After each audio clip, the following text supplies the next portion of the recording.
the length of a column is doubled, the critical load becomes a. It is actually a straight question and it is a 1988 GATE 1 mark question. If length is doubled, what will be the critical load is being asked. So the change will be half of the original value, 1 by 4th of the original value, 1 by 8th of the original value, and 1 by 6th of the original value. First, we must know what is critical load of a column. It is also referred to as Euler's buckling load of a column. What is buckling? Buckling is nothing but the deviation of the longitudinal axis of a straight beam or a horizontal or a vertical beam with respect to an axial compressive load. Okay, for example, if a column is vertical, if a beam is vertical, and if at the top of the beam an axial compressive load is acting, and if the longitudinal axis deviates from the straight line, such a case is referred to as buckling. Okay, PE is equal to N into pi squared into E into I minimum divided by L squared. What is PE? PE is referred to as Euler's buckling load. It is also given as pi squared into E I minimum divided by LE squared. E is Young's modulus or modulus of elasticity of the material of the column. I minimum is the minimum moment of inertia. Why minimum moment of inertia is considered? This is because moment of inertia refers to the resistance to bending. If the moment of inertia is lesser, bending will be higher. So maximum possibility of buckling is considered. So minimum moment of inertia is taken. For example, let us consider a rectangle of dimension 10 cross 20. In such a case, the minimum moment of inertia will be 20 into 10 cube divided by 12. Okay. LE is referred to as effective length of a column, which is given as alpha into L, where alpha is the length fixity coefficient and L is the actual length of the column. C or N. Sometimes N is given as C in some books. So C or N is equal to 1 by alpha squared, which is end fixity coefficient. C or N is referred to as end fixity coefficient. Both C, N and alpha vary based on the end conditions. For example, a column may be both sides hinged, both sides fixed, both sides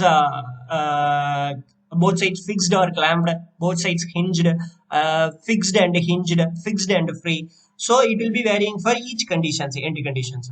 And also remember that Euler's buckling load, this concept, this Euler's theory is best suited for long columns and it gives best solutions for long columns only. Okay, now we know that critical load is inversely proportional to square of the length. So if the length of a column is doubled, it decreases by 4 times. So 1 by 4th of the original value. For the case of a slender column of length L and flexural rigidity EI built in at its base and free at the top, that is fixed at the base and free at the top, the Euler's critical buckling load is, they have asked the Euler's critical buckling load. Sometimes they will be referring just critical load, sometimes buckling load, sometimes Euler's buckling load, sometimes Euler's critical load, but all are one and the same. It is a 1994 GATE 1 mark question, and through this question we will be learning the different end conditions and their alpha and n values. Okay, here first case we are considering both fixed, that is at the both ends it is fixed. In such a case alpha value is 1 by 2, and if fixed and hinged, it is referred to as 1 by root 2, and if it is both hinged, the alpha value is 1, and for fixed and free the value is 2. We know that n is equal to 1 by alpha squared, so it will be 4, 2, 1, 1 by 4.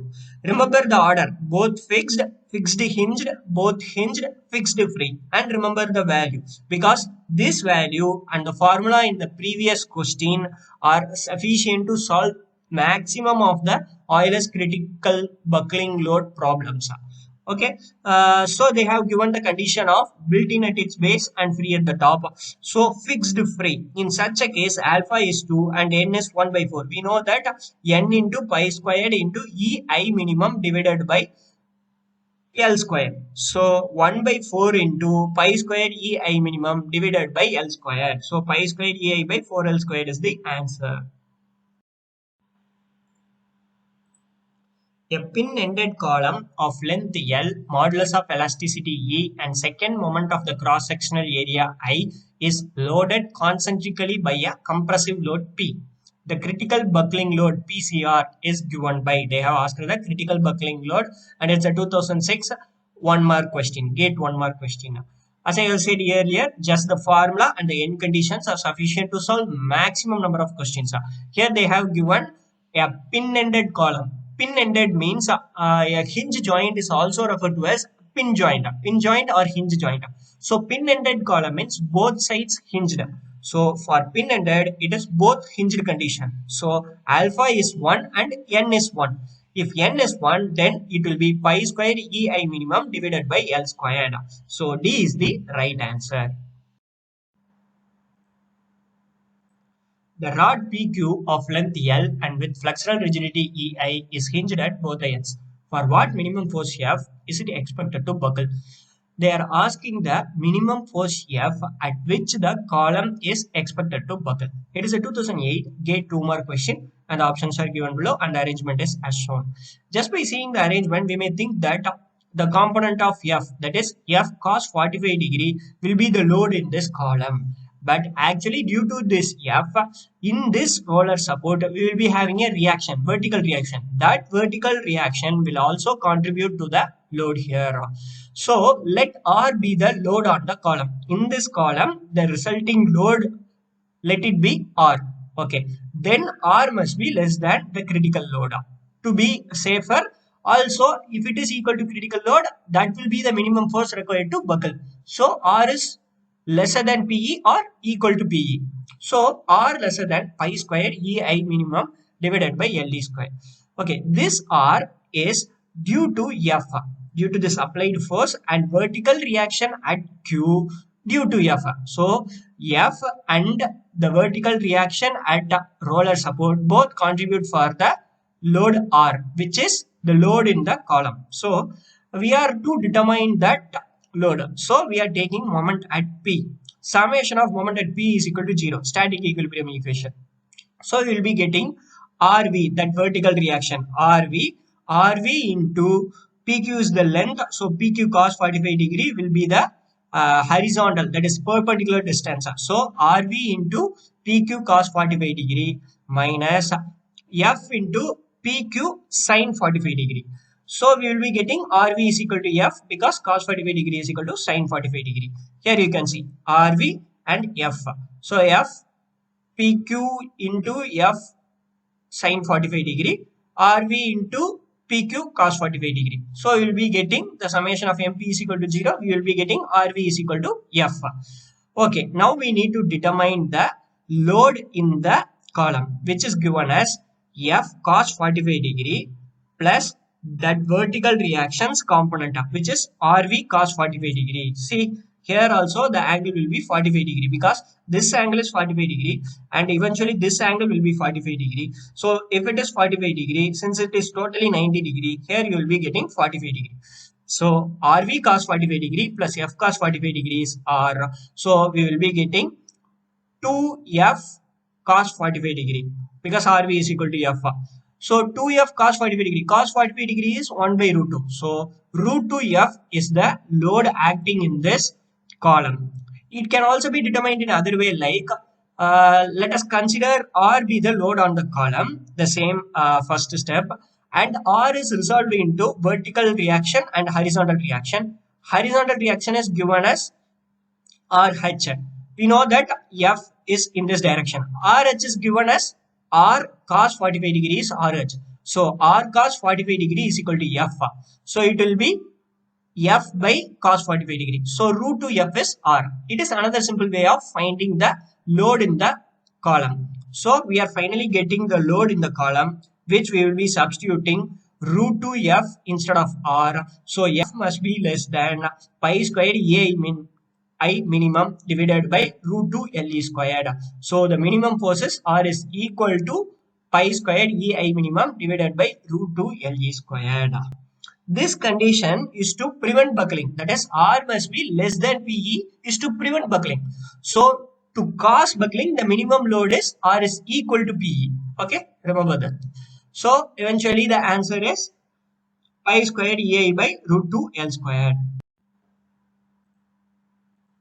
A column has a rectangular cross section of 10 mm cross 20 mm and a length of 1 meter. The slenderness ratio of the column is close to. They're asking the slenderness ratio of the column. It is a 2011 1 mark question.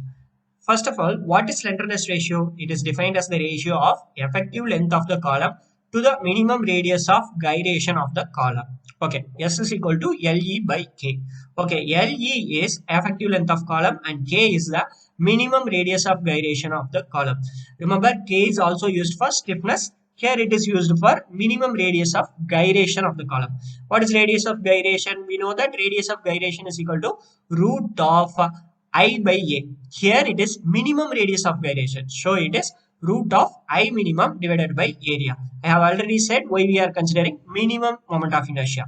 Okay, since we are not given, that is the end conditions of the column is not given, we are considering the alpha value to be 1. So both the ends are hinged. So in that case, LE will be equal to L, that is 1 meter.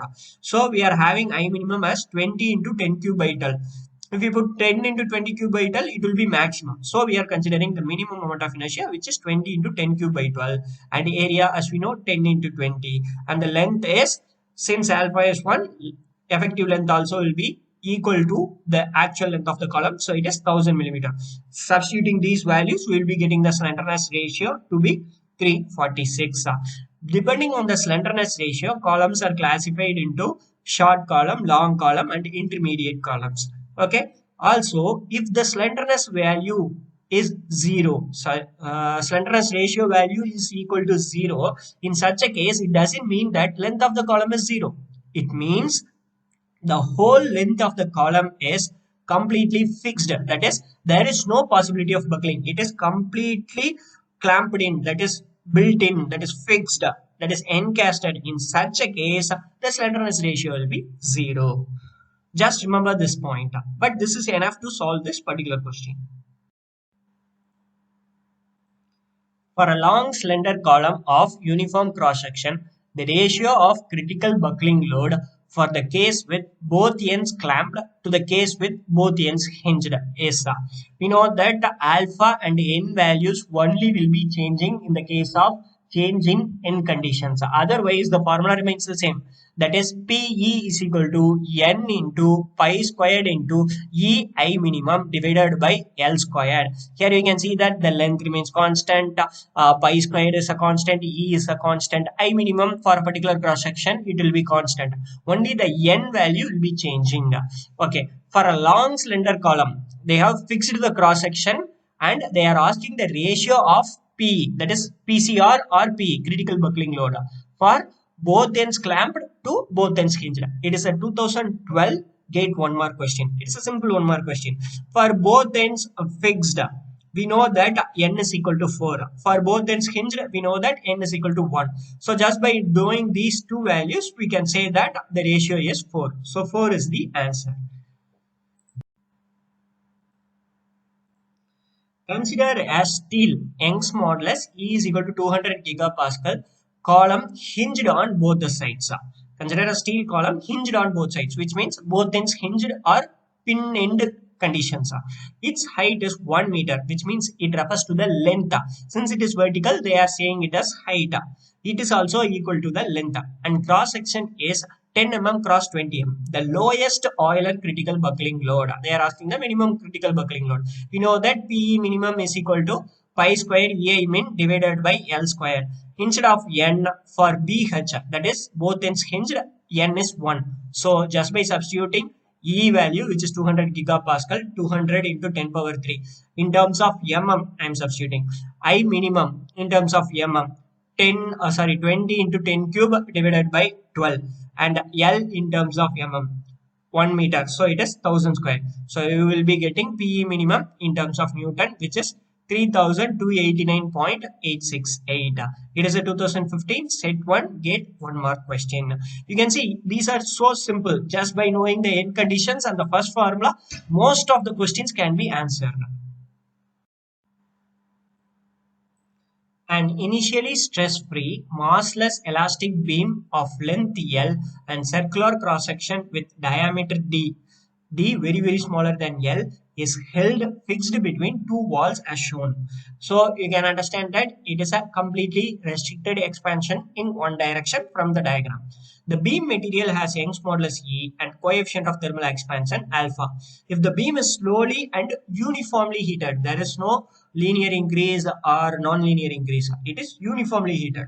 The temperature rise required to cause the beam to buckle is proportional to. They are asking the proportionality with respect to temperature rise, that is del T. It is a 2017 set 1 gate 2 mark question. Okay. For completely restricted expansion, we have discussed earlier in our very earlier videos. I have explained in detail. For completely restricted expansion, since the strain due to increasing temperature is restricted at both sides, there is a negative strain in the opposite direction. This strain results in a load which is a reaction alpha delta EA. This reaction results in a stress which is sigma TH is equal to alpha delta E. I think you can understand, just by increasing temperature there will be a strain which is restricted, so there will be a reaction which is alpha delta EA. This reaction results in a stress which is alpha delta E. R is the load reaction causing sigma TH. Okay. We know that the buckling load, minimum buckling load, Euler critical buckling load is pi square EI min by L squared.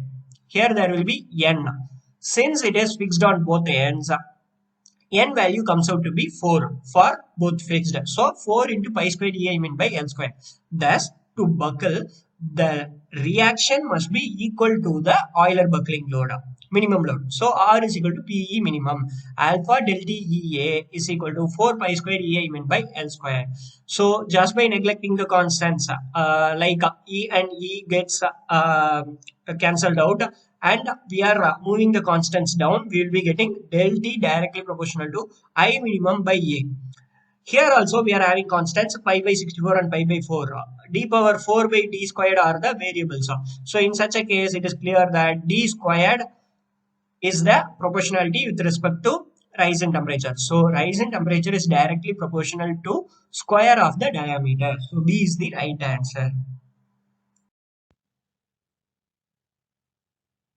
A steel column of rectangular section 15 mm cross 10 mm and length 1.5 meter is simply supported at both ends. Simply supported at both ends means probably it is a pin-ended column. Okay, both side hinged column. Okay, assuming modulus of elasticity E 200 gigapascal for steel, the critical axial load in kilonewton is correct to two decimal places. They have asked the critical axial load in terms of column. So it is a critical buckling load. So 2018 set 1 gate 1 more question it is, and we know that for both side hinged column, critical buckling load is given as n pi square E I min by L squared, where n is 1. So pi square E I minimum divided by L squared. So pi squared into E in terms of gigapascal. So we can write it as 200 into 10 power 3 into I minimum, which is 15 into 10 cube divided by 12, and L squared is the square of the length, which is 1.5 meters. So it is 1500 square. So it is a very simple substitution related question. Remember, it is in kilonewton, so you will be getting the answer in actually in Newton, and you have to convert it into kilonewton. The minimum axial compressive load P required to initiate buckling for a pinned slender column with bending stiffness EI and length LS. Pinned means both hinged slender column, and they have asked the minimum axial compressive load, that is the critical buckling load to initiate buckling. It is a 2018 set 2 gate 1 more question, and you can see the different options.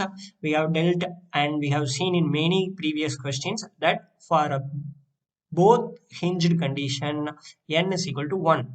We know that P is equal to n into pi square EI by L square. So n is 1, it will be pi square EI by L square. So B pi square EI by L square is the right answer.